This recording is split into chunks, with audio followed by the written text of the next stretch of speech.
Recentemente, a Mata aqui falou que eu não podia esquecer de falar disso. Eu recebi no meu consultório uma história que ficou famosa, por isso que eu vou citá-la aqui, de uma pessoa que me procurou porque ela se sentia com algum tipo de problema que ela não sabia entender o que estava acontecendo. Já fazia psicoterapia. Ele falou, olha, eu faço, gosto, me ajuda, mas tem alguma coisa comigo, tem alguma coisa errada comigo. Eu fui num neurologista e ele me deu seu telefone. E ele pediu para eu falar com você porque eu tenho que fazer uma reabilitação neuropsicológica. Depois eu vou abrir um parênteses, depois eu fecho isso daqui. E aí eu falei assim, ó, antes da gente fazer uma reabilitação, que ele falou assim, porque eu tenho um problema atencional. Aí eu falei, mas ele te deu esse diagnóstico? Ele falou, não, ele falou que era para eu conversar com você antes de voltar lá com ele. Falei, tá bom. Falei, ó, vamos fazer o seguinte, vamos fazer uma avaliação com você para a gente entender o que está acontecendo. Eu vou medir tudo e, inclusive, eu vou avaliar suas questões emocionais, porque a gente também faz uma avaliação de todas as questões emocionais, porque a gente sabe, por exemplo, que uma depressão muito forte, ela afeta a cognição da pessoa. Então, às vezes, a pessoa está com uma questão cognitiva, mas por conta da ansiedade, por conta da depressão, e não porque ela realmente tá ali com uma falha cognitiva, né? É decorrente de. E aí eu falei, vamos fazer então uma avaliação completa, tudo mais. Tá bom. E aí começamos, são vários testes, enfim, ele até veio para São Paulo, porque ele não é daqui, ele é de Minas. Uma parte a gente fez online, aquilo que era possível, eu recebi ele no consultório para fazer os testes que necessariamente precisavam ser presencial.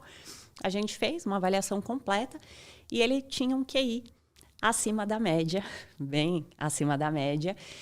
E aí, na hora de dar a devolutiva para ele, eu trouxe isso e falei, olha, lembra quando você me falou que as pessoas nem sempre entendiam as suas ideias, que você vinha com muita coisa e que às vezes as pessoas começavam a achar que você estava maluco? Então, isso é porque o seu pensamento, a sua forma de compreensão e de entendimento do mundo, ela é diferente. Você enxerga as coisas de uma forma diferente, você tem um pensamento mais à frente, você é mais acelerado. E aí comecei a trazer uma série de coisas. Lembra quando você me falou que com a sua esposa acontecia assim, assim? Então, tal. E isso fez um bem, assim, tão grande para ele, porque ele se compreendeu enquanto pessoa e ele entendeu como ele funcionava e até a gente conversou, porque ele é empreendedor, ele tem uma empresa, e ele passou a delegar, porque antes ele queria que tudo fosse com ele fazer. Então, ele queria ser o dono, o empreiteiro, e aí eu falei assim, vamos começar a delegar, porque o seu cérebro, o que acontece? Quando você tem uma ideia, você põe toda a sua energia. A partir do momento que aquele projeto deu certo, você perde o interesse. Para você, perde o interesse. Você já deixa de gostar. Não é mais tão interessante como era. E aí, quando você perde o interesse, lembra que você me falou que você largava um monte de coisa? Então, você vai precisar ter um cara que gosta de executar processo e que não gosta tanto de ter ideia. E aí, isso mudou a vida dele. Ele foi chamado para dar uma reportagem, uma entrevista numa revista. Com isso, foram milhares de entrevistas. Ele fez questão de me citar. E a gente fez um post, inclusive, no Insta, contando essa história. Mas principalmente porque o autoconhecimento, ele transforma. Então, quando você se conhece, quando você se entende enquanto ser, isso muda a sua vida. E você vê, tudo veio de uma avaliação. Quando ele se entendeu, ele se colocou no mundo de uma outra forma. E, no fim, ele não tinha problema nenhum, né? Ele tinha um bom problema. É interessante isso, porque quando a gente ouve a palavra autoconhecimento, a gente sempre pensa, vou lá meditar, vou estudar Buda e tal, não sei o quê, mas existe um autoconhecimento também de funcionamento humano, né? Como que sua neurobiologia funciona? Isso. Como é que a química do seu cérebro funciona? Como é que você regula um comportamento? É exatamente isso. E eu acho que talvez as pessoas não tenham conhecimento disso, né? E talvez a gente deixe para buscar o profissional, o psicólogo, o neuropsicólogo, quando alguma coisa já está ruim. Quando já existe uma doença instalada, né? Quando, na verdade, o ideal seria que a gente fizesse esse acompanhamento sempre para que você consiga atingir uma performance melhor, seja lá qual for a sua função, né? Assim, porque alta performance é para o vendedor de cachorro-quente, é para o grande empreendedor, é para todo mundo, né? Quando você se conhece, você se entende, isso muda muito.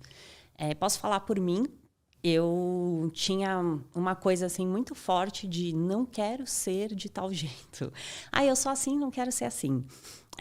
E principalmente quando eu comecei a atuar no consultório, isso era a maior demanda. Eu sou muito nervoso, quero ser mais calmo. Sou muito agitado e quero ser mais calmo. Eu sou muito alguma coisa e quero mudar. E, na verdade, é o contrário, né? A gente tem que entender de que forma que aquilo é funcional. Porque ser quem você é sempre é o melhor jeito.